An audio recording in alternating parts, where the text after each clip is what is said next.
تیسری بات یہ سمجھیں کہ ہم نے دنیا میں موت تک جو وقت گزارنا ہے اس کا نام ہے زندگی۔ اس زندگی کو ہم نے گزارنا ہے آداب کے ساتھ۔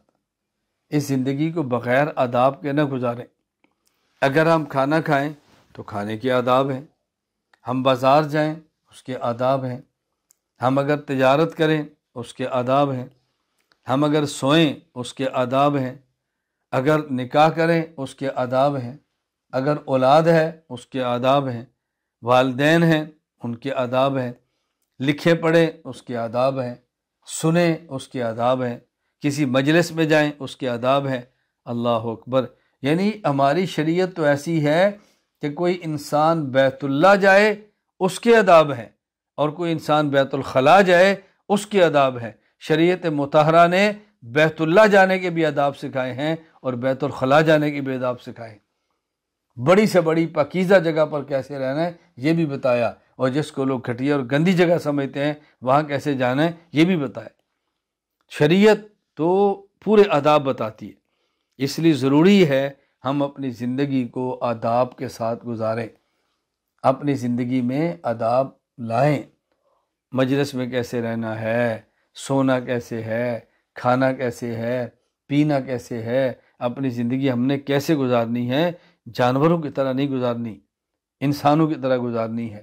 حیوانوں کی طرح ہم مت رہیں، ایک اچھے انسان کی طرح جئیں، یہ ہم نے اس کا خیال کرنا ہے۔ آج کل تقریباً 100% ہے، تقریباً کوئی لاکھوں میں ایک آدھ بندہ ملے تو ملے، تقریباً ایسی ہے، ہر انسان موبائل کا استعمال کرتا ہے، ہر انسان موبائل میں دوسرے سے رابطہ کرتا ہے۔ میں پوری دنیا کی بات نہیں کرتا، میں اپنی اور اپنے متعلقین کی بات کرتا ہوں کہ دیکھیں، میں 2-3 باتیں عرض کر کے ذرا اچھی طرح سمجھ لیں۔ آج کے دور میں جب بھی کسی سے بذریعہ موبائل رابطہ کریں تو بات پوری کہا کریں۔ السلام علیکم ورحمۃ اللہ وبرکاتہ، میرا نام محمد الیاس ہے، میں فلاں جگہ سے آیا ہوں، میں اس شہر میں ہوں، آپ سے ملنا چاہتا ہوں۔ السلام علیکم ورحمۃ اللہ وبرکاتہ، میرا یہ نام ہے، مجھے آپ سے ایک کام ہے یا میں آپ سے بات کرنا چاہتا ہوں۔ بات پوری کریں، پوری بات نہ کرنے کا بہت نقصان ہے۔ مجھے نہیں سمجھ آتی یہ کہاں سے بات چل پڑی ہے کہ لوگ السلام علیکم ورحمۃ اللہ وبرکاتہ کہہ کے چپ ہو جاتے ہیں۔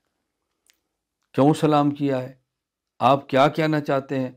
اگر کسی پوچھ رہے کوئی میں نے سلام کیا تھا کہ آپ وعلیکم السلام کہیں تو پھر میں بات کروں، میں جواب کے انتظار میں تھا۔ یعنی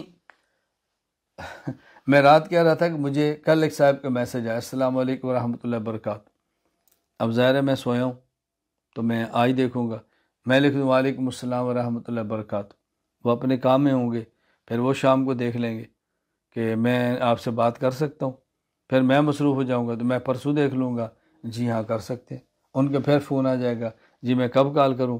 جی جب چاہیں کریں۔ وہ جب چاہیں کریں گے تو آگے فون پہ بات نہیں ہوگی، اب بتاؤ 3 دن گزر جائے گی۔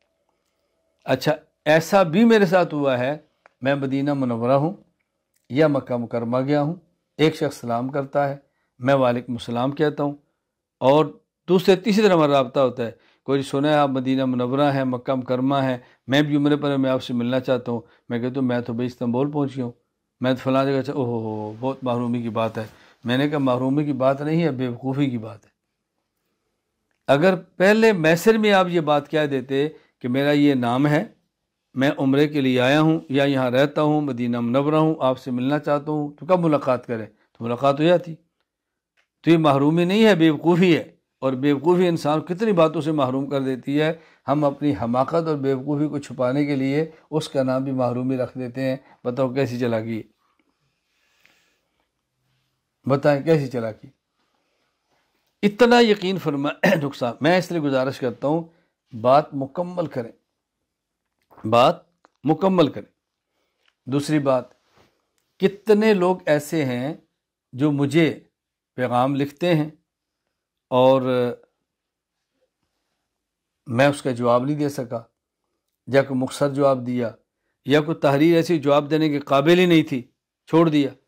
اب اس کو 2 دن بعد 3 دن بعد پھر وہ تحریر دوبارہ نہیں بھجوائیں گے، وہ نیچے اشارہ دے دیں گے، انگلی کا اشارہ، ہاتھ کا اشارہ، یہ لکھ دیں گے، سوالیہ نشان لکھ دیں گے۔ میں پوچھتا ہوں کیا؟ کہتے میسج بھیجا تھا۔ میں نے کہا جی کون سا؟ کہتے 4 دن پہلے یہ ہماری چیٹ چل رہی۔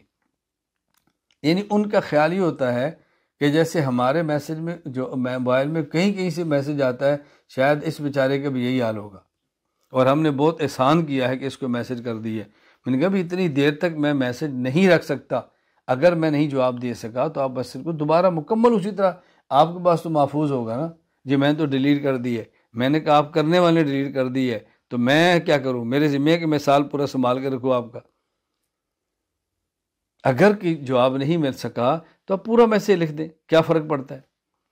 اچھا، اسی طرح ہمارے یہاں موبائل میں کیا ہوتا ہے، مثلا ہماری آج کی خانقاہ مجلس ہے، میں نے اس خانقاہ مجلس کی پوسٹ بھجوا دی ہے، اس کے نیچے لکھا ہوا ہے کہ لنک کے لیے اس نمبر پر رابطہ کریں، اس کے باوجود پھر مجھے میسج کریں گے یہ لنک بھیج دیں، یہ لنک نہیں آیا۔ میں نے کہا اوپر لکھا ہوا ہے نا کہ لنک نہیں، اس نمبر پر رابطہ کریں، آپ اس پر رابطہ کریں۔ اچھا، اسی طرح بعض لوگ ہوں گے، مثلا خانقاہ مجلس میں لکھا ہوا 6 بجے اور اشتہار کیا ہے رات کو، ان کا صبح 4 بجے میسج ہوئے گا، لنک میسج کر رہے ہیں جواب نہیں مل رہا۔ اچھا، کبھی لنک ہوگا ہم کھولیں لنک آن نہیں ہو رہا۔ میں نے کہا وقت تو دیکھیں کیا لکھا ہوا ہے، وقت تو آپ دیکھیں نا، اب 6 بجے والا لنک 4 بجے تو نہیں کھول دیں گے وہ۔ میں گزارش کرتا ہوں ان باتوں کو اچھی طرح سمجھیں اور ان آداب کا بہت زیادہ خیال فرمائیں۔ ابھی کل کی بات ہے، ایک ساتھی نے کال کی، میں نہیں اٹھا سکا، پھر کال کی، میں نے کاٹ دی، مجھے کام تھا۔ اچھا، کوئی 4 گھنٹے بعد پھر فون آ گیا، میں نماز میں تھا، بیل بند تھی، پھر آیا، میں نے کاٹ دیا۔ میں پوچھتا ہوں بھئی آپ لکھ کر کیوں نہیں بھیجتے؟ کہا ذرا جلدی ہے۔ میں نے کہا 10 گھنٹے ہو گئے فون نہیں مل رہا، تو کیا 10 گھنٹے میں آپ 2 سطریں نہیں لکھ سکتے تھے؟ کتنا آسان کام ہے یہ، بھئی لکھ کر آپ بھجوا دیں تاکہ آپ کو جواب مل جائے۔ ابھی چند دن قبل میں ایک سفر میں تھا تو مجھے ایک صاحب ملے، تو کہا جی بس مجھے نا اردو لکھنا نہیں آتا، اس لیے میں بہت معذرت خواہ ہوں کہ لکھ کر آپ سے بات نہیں کر سکتا۔ میں نے کہا چلو آپ کو اردو لکھنا نہیں آتا ہوگا، آپ کو سچ بولنا تو آتا ہے نا؟ جی، تو میں نے کہا جھوٹ بولنا چھوڑ دیں۔ کیا مطلب؟ میں نے کہا آپ کے موبائل میں ٹرانسلیٹر ہے؟ جی ہے۔ میں نے کہا اردو میں ترجمہ نہیں کرتا؟ جی کرتا ہے۔ میں نے کہا آپ کیوں کہتے ہیں مجھے لکھنا نہیں آتا؟ یہ مجھ جیسا کوئی بندہ کہ جو دیہاتی ہے، کوئی جو مولوی ہے، جو اسکول کالج میں کبھی نہیں گیا، تو کوئی بات سمجھ آتی ہے؟ آپ جیسا بندہ جو ہر وقت موبائل میں گھسا ہوا ہے، آپ بھی یہ بات کہتے ہیں، کیا مشکل ہے؟ آپ موبائل ہاتھ میں رکھیں، وائس کریں، وہ لکھنا شروع کر دے گا، آپ بند کریں وہ لکھ کے ہمیں بھیج دے گا، اس میں کیا مشکل ہے؟ پھر میں نے ان سے کہا، میں نے کہا مجھے بتائیں کہ آپ ملازمت کے لیے یہاں آئے ہیں، ملازمت کے لیے آئے ہیں، اور خدا کی شان یہ کہ آپ نے اردو زندگی میں کبھی نہیں بولی، اور کمپنی میں آپ کو بہت اچھی جاب مل رہی ہے، لیکن وہ کمپنی والے کہتے ہیں ہماری شرط ہے کہ آپ ہمیں جو درخواست لکھو وہ اردو زبان میں لکھو، آپ لکھ لیں گے؟ کہا جی ہاں۔ میں نے کیسے لکھ لیں گے آپ؟ کہ وہ آپ کو پتہ ہے نا جاب ملنی ہے، آپ خود لکھیں گے، ٹرانسلیٹر سے لکھیں گے، کسی بندے سے لکھوائیں گے، وکیل سے جیسے بھی ہے، لیکن چونکہ عقیدے اور اعمال کی فکر نہیں ہے، جی میں اردو میں لکھ نہیں سکتا، میری اردو بڑی کمزور ہے۔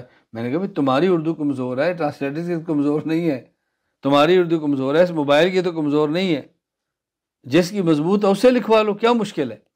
میں گزارش کرتا ہوں ان آداب کو سمجھو، ورنہ انسان کو نفع نہیں ہوتا، ورنہ انسان کو نفع نہیں ہوتا۔